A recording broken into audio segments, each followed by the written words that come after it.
Hey guys, this is Jay at Mini JMRC, and you see we are gearing up for our first quote-unquote show that we're about to do tonight. We literally just finished getting everything set up on the track. This has been such a long time coming. This has been many months of just trying to prepare for this course, going through rain delays, going through so many obstacles. Like, I don't know if I've ever dealt with anything that had so many obstacles and trying to put this thing together. But alas, here we are. We are ready to cut loose on this track. I'm so excited. I just wanted to do a quick track walk to show you guys what we're going to be working with. This is a mostly scale replica of the 2021 Monster Jam course that they ran in Houston. With this, Monster Jam runs this course pretty often, but we decided to do this specific one because we're from Houston. We went to a bunch of these shows earlier this year, and we were super inspired by that and also getting the low seat LMT, and we were like, hey, let's build that course that we saw live in person. It'd be super fun, and we also just really enjoyed the layout of this course. So let's go ahead and walk through the track, guys. This jump was probably the one with the most intricate paint scheme, just with how the white lines connect to each other and some of the patterns. I tried my hardest to make sure that the paint scheme was as accurate as possible. There are a few inaccuracies you'll notice, like for example, the pattern that we have over here on this side is not the pattern that's on that side. It should be the same on both sides. This is the correct one. That's not the correct one.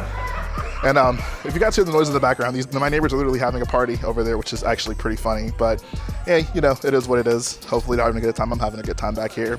But I tried my hardest to get this thing to look as good as possible, and I'm pretty happy with the way it came out. I think that looks really nice. One of the most difficult things about these jumps, especially for RCs, was getting, you know, the lips and the edges of the jumps, just because the RCs just have a tendency to just blow right through those. And, you know, when you're working at this small of a scale, it's hard to, you know, really compress that dirt and keep it packed in right there and actually effective in any way.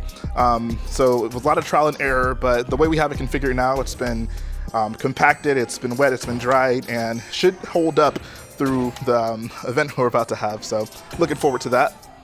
Over here we have the step up. This is by far our favorite jump on the course. It's the biggest jump on the course. The step up is just such a cool obstacle in Monster Jam. Like, there's something so cool about seeing the truck just get some big air off the side of the jump and then land on the down ramp. I love that hit so much.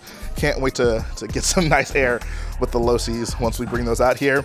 I think this is probably the jump that benefited the most from the white outlines on the edges of the jumps, just because it really accentuates the angles in this really complex jump, and I don't know, it just makes it look really cool. I love the way that came out.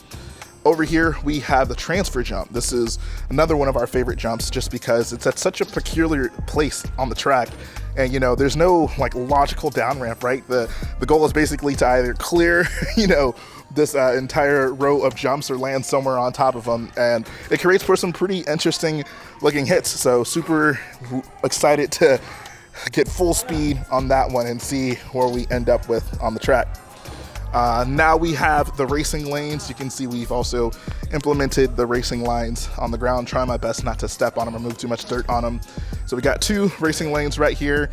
Initially we had both of them even, and then we decided, you know, why not just make it as accurate as possible? So we condensed this one a little bit, and I think I actually like it this way. One, it's just more accurate, and two, there's a really unique angle on the other side of this, and I think it's gonna make for some pretty interesting jumps. We got the middle jump right here. This one, oh my God, we're gonna get some big air off this one. This side is for a nice distance launch, but the other side of this is just the perfect steepness to where we can easily, you know, get 7-8 feet of air with the LMT hitting the other side. So, and then on a course like this, where we're mostly doing scale hits, that's some pretty big air. Over here we have the pad. This one was probably the most difficult one for us to make, just because obviously there's a lot of dirt just packed in this area, and a lot of different jumps we had to try to incorporate into it, but we're pretty happy with the way it came out. The paint just looks so awesome on this one especially. I love the way this looks with just the large tabletop of black right there. And yeah, I don't really know what other to say than I'm just so excited to finally get the chance to cut loose on this track as it's painted. We've done a few runs on it before it was painted just to test the ramps out, and also just because, you know, we didn't want to wait. But now that it's painted, we can get some really scale looking runs going on this track. Over here, we have this other jump, and I'm super excited about this one. This was, I think, actually the last jump that we built for this course. And it's just a really interesting shape. You know, we have this nice curve coming around here. The curve makes its way to the top. And there's also the mini flip ramp on this side. One thing that we didn't implement that I really would have loved to have put into this track are the tires that they kind of dig in to the dirt right there for the mini flips. But we've tested it with the LMTs. They do flips off of this just fine. The tires aren't necessary. They would really just be for scale. But maybe down the line, we might try to implement that, find some cheap tires we can stick in there. But until then, this will actually work just fine. And finally, we have the backflip ramp. This one, it was so fun to make. It's nice to just have a different color, kind of breaks up the monotony of a lot of the blacks and reds on that side. We have black and green, so it's kind of cool. And man, the LMTs can get some nice backflips off of this one. I'm super excited about it. I basically just made this using a cardboard box, stuffed a bunch of dirt in it so it's not going anywhere, it's packed in, and then piled the dirt around it, which is kind of cool. That's almost essentially what Monster Jam does to make their backflip ramps, so it was nice to use a very similar process to come up with this one. And I don't know, there's something so cool about having the white outline around this jump just over here. Like, I really can't wait to just cut loose and get some nice backflip action. I made it a point to try to put this as far away from that wall as possible without, you know, putting it too far in the middle of the track, still having some nice room for the racing lanes, just because like the LMTs can be so unpredictable when they're doing backflips, and we don't want to, you know, have the habit of flipping out of the track too often. I have no doubt at some point we'll probably end up outside of the track. We've tried to configure the track in such a way where, you know, you can get maximum air off of any of these jumps. I sound like Tom Metz. You can get some pretty good air off of most of these jumps and you'll still stay on the course. That's really the biggest thing, because we want to have, you know, some scale runs. We still want to get big air.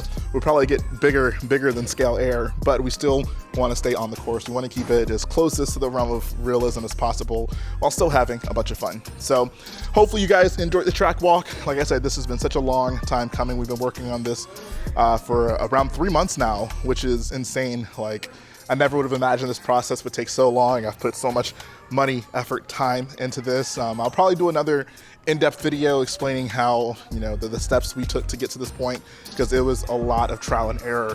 A lot of people ask why I didn't just really go through and document every single step of the way, and it was just because I had no clue what I was doing. Like, I was just trying to figure out along the way how to make this possible, and here we are. We've ended up here with a fully painted track. We're ready to go. It's late, we don't care. We're ready to get some big air. So yeah, hopefully you enjoyed the track walk, and hopefully by the time this video is up, we'll have the video of us actually bashing on this track. So go check that out too.